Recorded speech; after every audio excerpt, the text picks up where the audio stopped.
Le téléphone de Graham Bell. On est en 1876. Le principe est simple. Il transforme la voix en signal électrique qui voyage dans un fil et ressort de l'autre côté comme une voix. C'est tout. Pas d'écran, pas de sonnerie, pas de bouton. Juste un fil, un micro et un haut-parleur. La première phrase jamais prononcée au téléphone, Bell appelle son assistant dans la pièce d'à côté et dit « Monsieur Watson, come here, I want to see you ». Pas très épique, mais c'est historique. À l'époque, personne ne comprenait vraiment à quoi ça servait. Certains pensaient que c'était juste un jouet de riche. Le téléphone rotatif. On avance dans le temps. On est dans les années 50. La guerre est finie, les États-Unis sont en plein boom économique, et dans les foyers, un objet est en train de devenir indispensable. Le téléphone rotatif. Tu le connais forcément.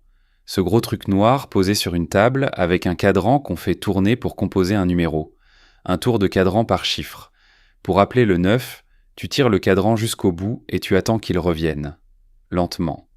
L'anecdote drôle. À l'époque, les numéros de téléphone commençaient par des lettres, genre Trafalgar 2 3 4 5 6. Pourquoi ? Parce que c'était plus facile à retenir qu'une suite de chiffres. Un marketing avant l'heure. Ce téléphone a été le symbole du foyer américain pendant plus de 30 ans. Solide, fiable et indestructible.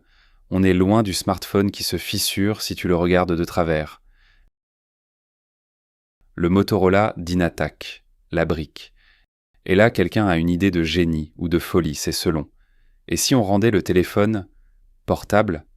Martin Cooper, ingénieur chez Motorola, sort dans la rue avec un appareil qui ressemble à une brique d'1 kilogramme, 33 cm de haut, une antenne de 10 cm, et il passe le premier appel mobile de l'histoire. À qui il téléphone en premier ? À son concurrent direct, chez AT&T, juste pour lui dire « Je t'appelle depuis un téléphone portable ». Classe. La batterie tenait 21 minutes d'appel. Et pour la recharger, 10 heures. 10 heures pour 21 minutes. Aujourd'hui, on se plaint quand notre iPhone charge en 2 heures. Le Motorola Dynatac coûtait 3 500 $ en 1973, soit environ 25 000 $ d'aujourd'hui, réservé aux très riches. Le Nokia 1011. Le téléphone mobile commence à devenir accessible. Nokia, la marque finlandaise, lance le Nokia 1011. Premier téléphone GSM vendu au grand public. C'est à cette époque qu'une technologie va révolutionner la communication. Les SMS.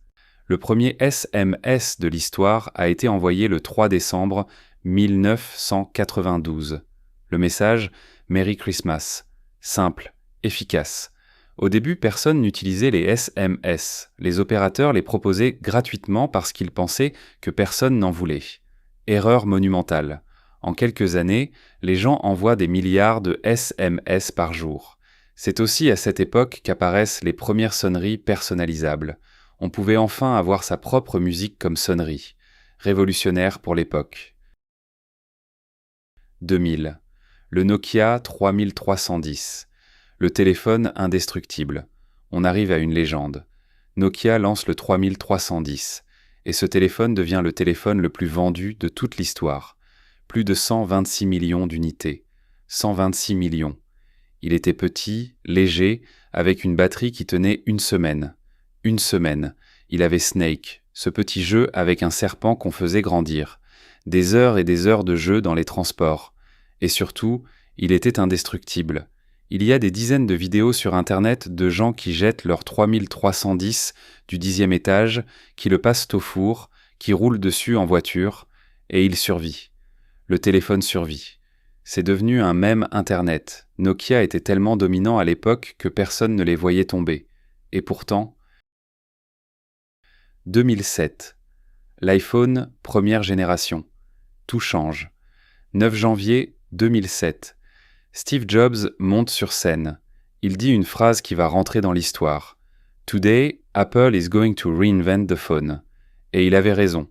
En présentant l'iPhone, Apple change absolument tout. Plus de clavier physique, un grand écran tactile, un appareil photo intégré, Internet dans la poche. L'anecdote incroyable. Pour la démo live, Steve Jobs avait préparé 4 iPhones de secours, parce que le prototype crachait tout le temps. Toute l'équipe retenait son souffle pendant la keynote. L'histoire a failli ne pas s'écrire. Après 2007, Nokia, BlackBerry, Motorola, Tous s'effondrent, en moins de 5 ans. Le monde du téléphone ne sera plus jamais le même. 2017, l'iPhone 10. Le futur arrive. 10 ans après le premier iPhone, Apple sort l'iPhone 10. Et c'est encore une révolution. Fini le bouton Home en bas. Fini le capteur d'empreinte. À la place, Face ID. Le téléphone reconnaît ton visage en moins d'une seconde grâce à 30 000 points infrarouges projetés sur ta tête. Impressionnant. L'écran OLED occupe presque toute la façade. Les couleurs sont plus vives, les noirs plus profonds. Et ce design, avec la petite encoche en haut, devient instantanément iconique. Tout le monde copie ce design. Samsung, Huawei, tout le monde. L'anecdote qui fait sourire, Apple avait des problèmes avec la production de l'écran OLED, tellement complexe à fabriquer que les premiers mois, les stocks étaient quasi inexistants. Les gens attendèrent des semaines pour en avoir un. Et maintenant, le mystère. Voilà la réponse. 2025.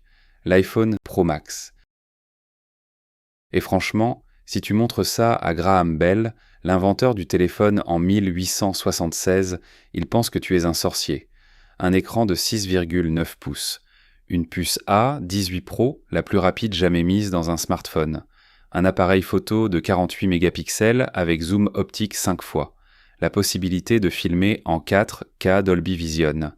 Et surtout, Apple Intelligence, l'intelligence artificielle intégrée directement dans le téléphone. Tu peux lui parler, lui demander de résumer tes mails, de réécrire tes textos, de créer des images.